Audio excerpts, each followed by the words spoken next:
ቻይና ብልጥ ሀገር መሆኗን ብዙዎች ይስማማሉ።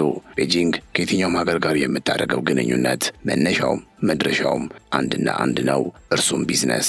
ይህ ኢኮኖሚክ ፕራግማቲዝም የተሰኘው አካሄዷ ከርዕዮተ ዓለም ፍጭት ይልቅ ለሀገራዊ ጥቅምና ለገንዘብ ቅድሚያ መስጠትን የምታስቀድምበት ስልቷ ነው። ለዚህ አንድ አስቂኝም አስገራሚ ምሳሌ እንጥቀስላችሁ።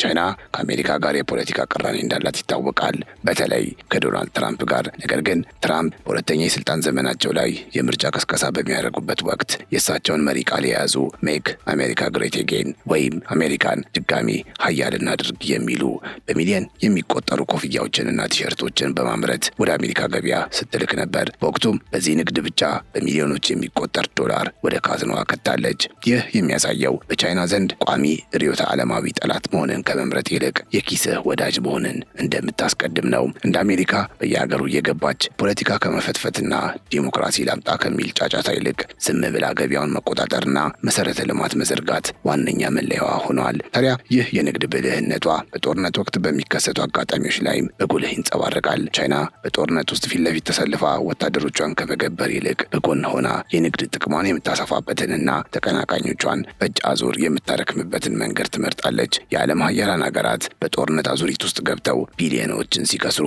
እሷ ግን የተሻለ ጥቅም ለምታገኝበት ሀገር አስፈላጊ የሆኑ ጥሬ ዕቃዎችን፣ ቴክኖሎጂዎችንና የኢንዱስትሪ ውጤቶችን በማቅረብ ረብሻውን ወደ ዶላር ትቀይረዋለች። ይህ አካሄድ አሜሪካ በየቦታው በሚነሱ ግጭቶች ውስጥ ገብታ ጉልበቷንና ሀብቷን እንድትጨርስ ሲያደርግ፣ ቻይና ግን ሳትቧጨርና ሳትዳከም በዓለም የኢኮኖሚ መዘወር ላይ የበላይነቷን እንድታረጋግጥ እድል ይሰጣታል። ባጭሩ ቻይና ጦርነትን የምታየው እንደ ጥፋት ብቻ ሳይሆን ተቀናቃኞቿ የሚዳከሙበትንና እሷ ደግሞ በዝምታ የዓለምን ቁንጮ የምትይዝበትን ወርቃማ የንግድ አጋጣሚ አድርጋ ነው። ይህ የቻይና አካሄድ አሁንም በመካከለኛው ምስራቅ ባለው ወቅታዊ ቀውስ ውስጥ እየታየ ይገኛል። ቻይና በዚህ ጦርነት ላይ ሁለት ዋና ዋና ጥቅሞችን የምታገኝበት መንገድ እየቀየሰች እንደሆነ መረጃዎች ያሳያሉ። የመጀመሪያውና ግዙፉ ጥቅሟ ከኢራን ጋር ያላትን የቆየና በሚስጥር የተተበተበ የነዳጅና የቴክኖሎጂ ቁርኝት ማስቀጠል ነው። ቻይና ከኢራን የምታገኘውን የነዳጅ አቅርቦት ለማስቀጠል ስትል ለቴሄራን የምታደርገው ድጋፍ ከንግግር አልፎ ወደ ተግባር ተሻግሯል። ለዚህም ዋነኛው ማሳያ ለሚሳኤል ግንባታ እጅግ ወሳኝ የሆነውን ሶዲየም ፐርክሎሬት የተሰኘውን ጠጣር ንጥረ ነገር ለኢራን እያቀረበች እንደሆነ ታውቋል። ይህ ንጥረ ነገር ለኢራን ሚሳኤሎች የጀርባ አጥንት ሆነው እያገለገሉ እንደሚገኝ የተነገረ ሲሆን ምንድን ነው የሚለውን በኋላ በስፋት እንመለስበታለን። ከዚህ ባሻገር በሚያስገርም ሁኔታ በጦርነቱ ላይ እስራኤልንና የገልፍ ሀገራትን ሰላም እየነሳ ያለውንና ትልቅ ስም ያተረፈውን የሻሂድ ድሮንን ለማምረት የሚያስፈልጉ ጥሬ ዕቃዎችን በስፋት በማቅረብ ላይ እንደምትገኝ ታውቋል። ቻይና ይህንን ሁሉ የምታደርገው ግን ከባሕረ ሰላጤው ሀገራት ጋር ያላት መልካም ግንኙነት ሳይቃወስና የወዳጅነት መስመሯ ሳይበላሽ ባለ ረቂቅና ስውር በሆነ መንገድ መሆኑ የቤጂንግን በመጋረጃ ጀርባ የመጫወት ጥበብ ቁልጭ አድርጎ ያሳያል። ሁለተኛውና ለቻይና የህልውና ያህል የሚቆጠረው ስልታዊ ጥቅሟ ደግሞ የአሜሪካን ወታደራዊና ኢኮኖሚያዊ አቅም በዚህ ቀውስ ውስጥ እንዲሟጠጥ ማድረግ ነው። ዋሽንግተን በመካከለኛው ምስራቅ በሚነዱ እሳቶች ውስጥ እጇን በከተተችና ውድ የሆኑ የጦር መሳሪያዎቿን በጨረሰች ቁጥር በፓስፊክ ውቅያኖስና በታይዋን ዙሪያ ያላት የኃይል ሚዛን እየላላ ይሄዳል።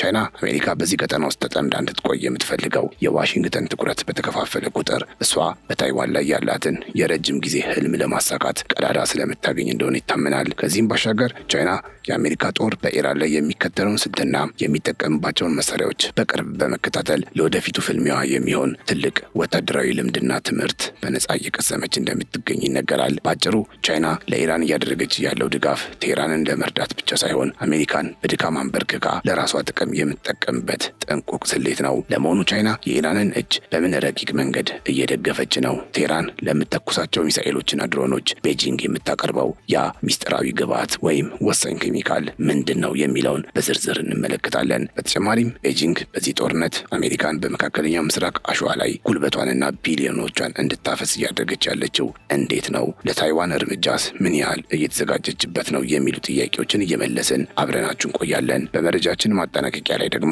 ሌላ እጅግ አሳሳቢ መረጃ እናደርሳችኋለን። ይህም እስራኤል በሀገሯ የሚኖሩ ኢትዮጵያውያን ላይ ቆርጣ መነሳቷን የሚያመለክት ድንገተኛ ዜና ነው። ሚድል ኢስት አይ እንደዘገበው እስራኤል በአገሯ ከሚገኙ በርካታ የኤርትራ የሱዳንና ሌሎች ስደተኞች መካከል መርጣ ኢትዮጵያውያንን ማሰርና ማንገላታት መጀመሯ ተሰምቷል። በመጪው ሚያዝያ ወር ላይ ብቻ ከ8,000 በላይ ኢትዮጵያውያንን ከሀገር በማባረር ወደ ኢትዮጵያ ለመመለስ ማቀዷም ታውቋል። ለመሆኑ እስራኤል ይህንን እርምጃ ለመውሰድ ለምን ፈለገች? የሚድል ኢስት አይ ዘገባስ ምን ይላል የሚለውን በዝርዝር እናስደምጣችኋለን። እናንተ ብቻ እስከ መጨረሻው አብራችሁ እንድትቆዩ እየጋበዝን ቻናላችንን ሰብስክራይብ እንድታደርጉና ይህን ቪዲዮ ላይክ በማድረግ እንድትጀምሩ እንጋብዛችኋለን። ካፍታ ቆይታ በኋላ ተመልሰን እንገናኝ። አፓርታማ በኮንዶሚኒየም ዋጋ። አዎ በኮንዶሚኒየም ዋጋ፣ ለዛውም በመሃል ፒያሳ ከአራዳ ፓርክ ፊት ለፊትና ከፍሬንድሺፕ ፓርክ አጠገብ እያስገነባን በምንገኘው ሳይታችን ላይ አመቺ በሆነ አከፋፈል ማለትም 100% ለሚከፍሉ ደንበኞች 30% ቅናሽ በማድረግ 5.3 የነበረውን ባለ 1 መኝታ በ3.6 ሚሊዮን ብር፣ 8.4 የነበረውን ባለ 2 መኝታ በ5.8 ሚሊዮን ብር፣ 13 ሚሊዮን የነበረውን ባለ 3 መኝታ በ8 ሚሊዮን ብር ያቀረበን ሲሆን ከ10% ቅድመ ክፍያ ጀምሮ ለምትከፍሉ ልዩ የክፍያ አማራጮችና የባንክ ብድር አመቻችተናል። በተጨማሪም ለመርካቶ ነጋዴዎች ልዩ የምስራች ይዘን መጥተናል። በጉጉት ሲጠበቅ የነበረው በመርካቶ ተክለ ሃይማኖት የሚገኘው ግዙፍ የገበያ ማዕከል ለሽያጭ ቀርበዋል። ከ20 ካሬ ጀምሮ በተለያየ የስፋት መጠን ከ3 ወር እስከ 1 ዓመት የሚረከቧቸውን ሱቆች ይነግዱበት አሊያም ቢያከራዩት ትርፋማ። ለጋራ መገልገያዎች አናስከፍልም። ሞላችን በቂ የሆነ ተሽከርካሪ ማቆሚያ ያለው ሲሆን በአራቱ ማዕዘን የተሟላ እይታ ያለው መሆኑም ልዩ ያደርገዋል። ፈጥነው ይመዝገቡ። በ0919 42 2374 አሊያም በ0980 75 06 06 ላይ ይደውሉ። ሜሪት ሪል ስቴት።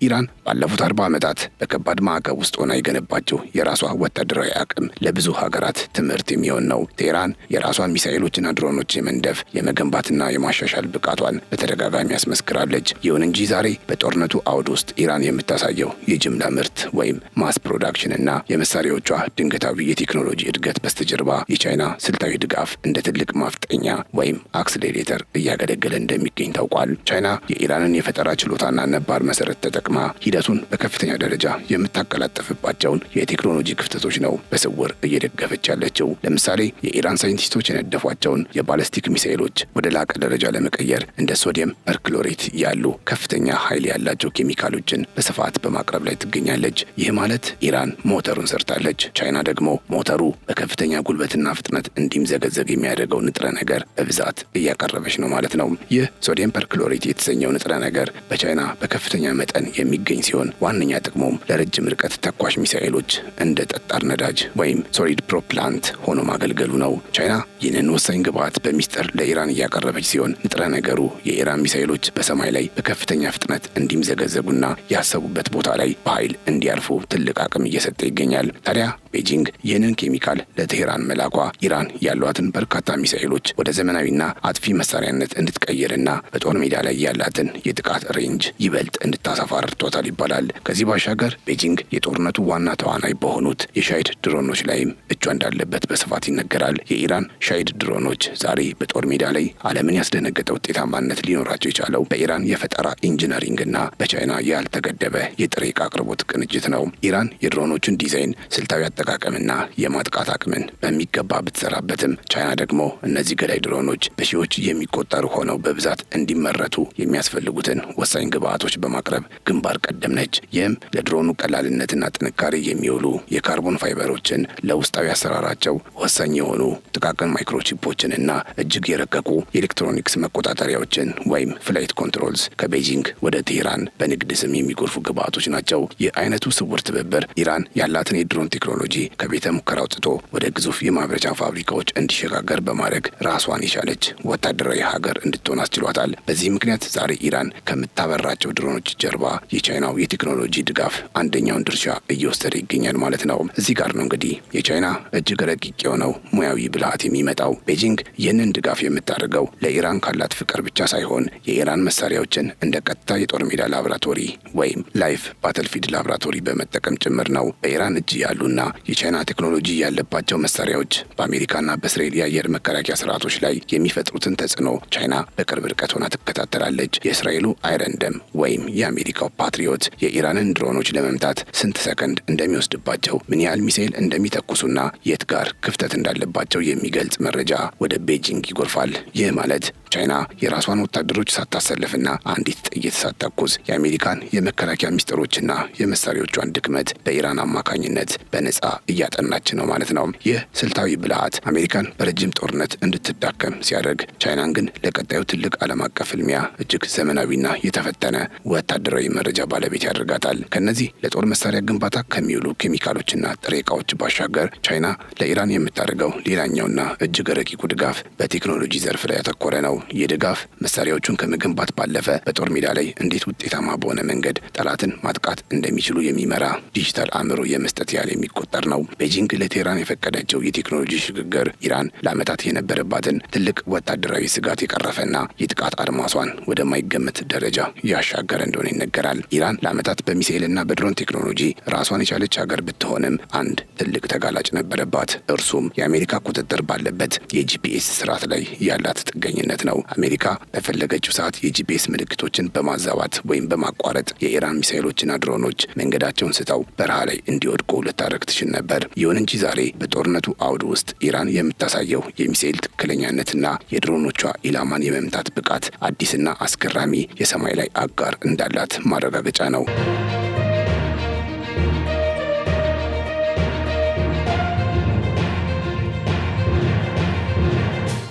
ቻይና የራሷንና እጅግ ዘመናዊ የሆነውን ቤይዱ የተሰኘውን የሳተላይት ዳሰሳ ስርዓት ለኢራን ወታደራዊ አገልግሎት እንዲውል በሚስጥር ፈቅዳለች። ይህ ማለት የኢራን ሚሳኤሎች አሁን የአሜሪካን ጂፒኤስ አይፈልጉም። ይልቁንም በቻይና ሳተላይቶች እየተመሩ የእስራኤልንና የአሜሪካን ጦር ሰፈሮች በተሻለ ጥራት እንዲመቱ አስችሏል። ይህ ምን ማለት ነው? ማንኛውም ሚሳኤል ወይም ድሮን ኢላማውን ለማግኘት የግድ አቅጣጫ ጠቋሚ ወይም ካርታ ያስፈልገዋል። ለረጅም ዓመታት ደግሞ ዓለማችን የሚጠቀመው በአሜሪካ ቁጥጥር ስር ያለውን ጂፒኤስ ነበር። አሜሪካ ደግሞ ከኢራን ጋር ጠብ ስላላት ኢራን ሚሳኤል በምትተኩስበት ሰዓት የሳተላይት ምልክቱን በማዛባት ሚሳኤሎቹ አቅጣጫቸውን ስተው ሜዳ ላይ እንዲወድቁ ታደርግ ነበር። ይሁን እንጂ ቻይና የራሷንና ቤይዱ የተሰኘውን የሳተላይት መረብ ለኢራን ክፍት ማድረጓ ነገሩን ቀይሮታል። አሁን የኢራን ድሮኖች አቅጣጫ የሚቀበሉት ከአሜሪካ ሳይሆን ከቻይና ሳተላይት ነው። በዚህ ምክንያት አሜሪካ ምልክቱ ልታዛባባቸው ስላልቻለች የኢራን ሚሳኤሎች የፈለጉትን የጦር ሰፈር በአንጻሩ በትክክል ለይተው መምታት ችለዋል። ባጭሩ ቻይና ለኢራን ሚሳኤሎች አሜሪካ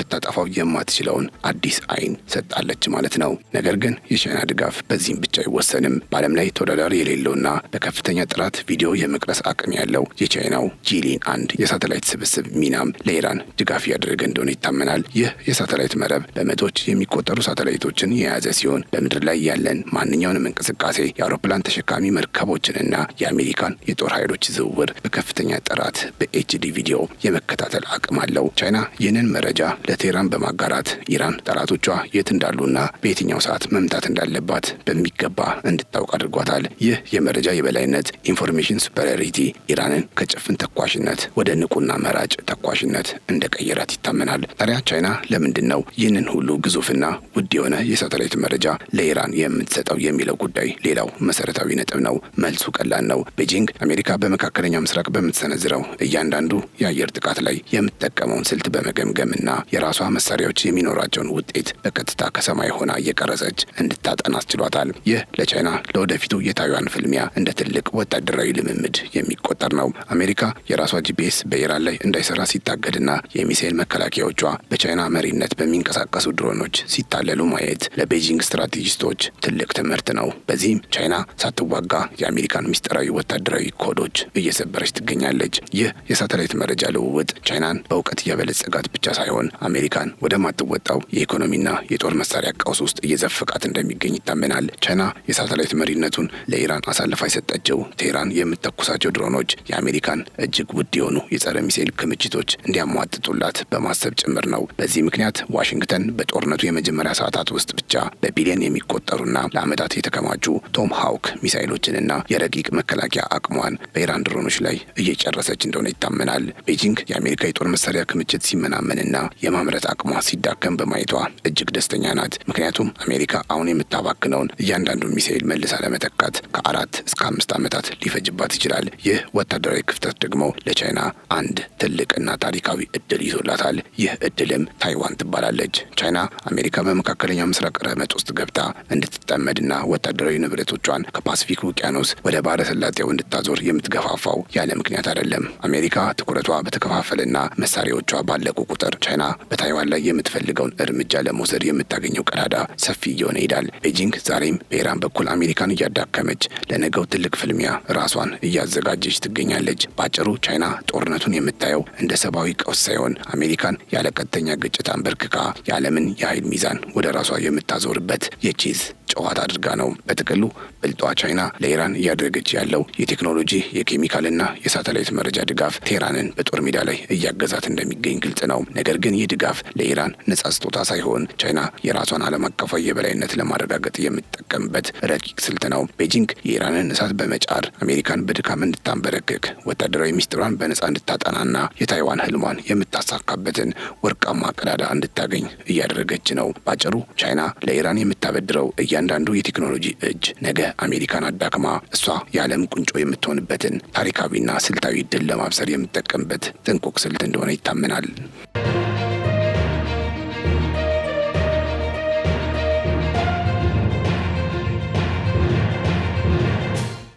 የተከበራችሁ የገበያ ሚዲያ ቤተሰቦቻችን ከመሰናበታችን በፊት በመግቢያው ላይ የጠቀስንላችሁን ሌላ አንድ መረጃ እናድርሳችሁ። በእስራኤል የሚኖሩ በሺዎች የሚቆጠሩ ኢትዮጵያውያን ስደተኞች ላይ ከፍተኛ ድንጋጤ የፈጠረ ዜና ተሰምቷል። የእስራኤል መንግስት በአገሪቱ የሚገኙ 8,000 የሚጠጉ ኢትዮጵያውያን ጥገኝነት ጠያቂዎችን ከፊታችን ሚያዝያ ወር ጀምሮ በግዴታ ወደ ሀገራቸው ለመመለስ መወሰኑንና አሁንም እስር መጀመሩን አስታውቋል። ይህ ውሳኔ በሰብአዊ መብት ተሟጋቾች ዘንድ ከፍተኛ ተቃውሞ ቢገጥመውም የእስራኤል ከፍተኛ ፍርድ ቤት ግን የመንግስትን የማባረር ውሳኔ እንዳጸደቀው ከሚድል ኢስት አይ ዘገባ ለመመልከት ችለናል። የዚህ አወዛጋቢ ውሳኔ ዋነኛ መነሻ እስራኤል ለእነዚህ ኢትዮጵያውያን የሰጠቻቸው ስያሜ ነው።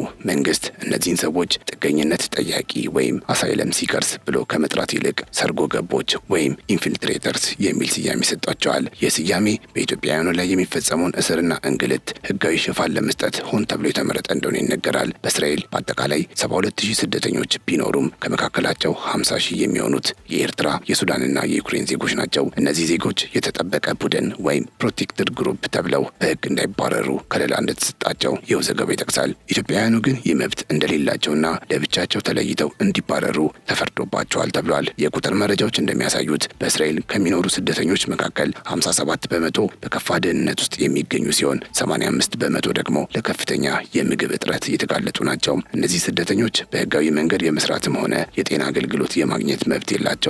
ይህም እስራኤል ስደተኞቹ በገዛ ፈቃዳቸው ሀገሪቱን ጥለው እንዲወጡ ለማድረግ የምትከተለው ህይወትን ገሃነም የማድረግ ስልት እንደሆነ የረድኤት ድርጅቶች ይገልጻሉ። ዛሬ ላይ እስራኤል እነዚህን ኢትዮጵያውያን በወታደራዊ ኃይል እያሰረች ወደ ማቆያ ማዕከላት እያጋዘች ሲሆን ከመጪው ሚያዝያ 17 ጀምሮ ደግሞ በጅምላ ወደ ኢትዮጵያ የመመለሱ ሂደት በይፋ ይጀመራል ተብሏል። ይህ ሁኔታ በእስራኤል በሚኖሩ ኢትዮጵያውያን ዘንድ ትልቅ ስጋትን የፈጠረ ሲሆን ዓለም አቀፉ ማህበረሰብ የእስራኤልን አድሎ ሊያቆም ይገባል የሚሉ ድምጾች ቢያሰሙም በመካከለኛው ምስራቅ ጉዳይ መጠመዳቸው ለእስራኤል ይህንን እርምጃ ለመውሰድ አመች ሁኔታን እንደፈጠረላትም የሚድል ኢስት አይ ዘገባ አስነብቧል።